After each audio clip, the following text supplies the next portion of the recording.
yung anak mo, di ba? Pag nadadamay sa battle, pinagtatanggol mo pa? Hindi mo siya kayang pagbuhatan ng kamay kahit mukhang palong-palo ka na.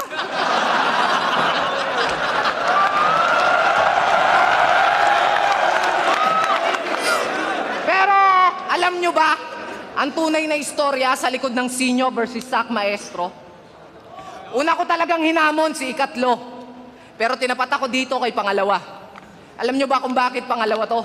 Yung panga niya, pandalawang tao. Puta, pwedeng pangalso. Taob ang pangako sa pangamo. Pero sisiguraduhin ko sa inyong mapapangangato. Makikilala ka na ng lahat ng tao sa pangalang. Sa pangalang Sak Maestro.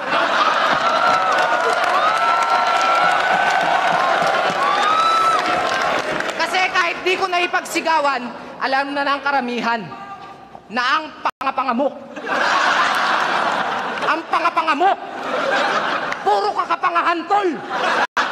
May kamukha kang karton. Karton ng emperador.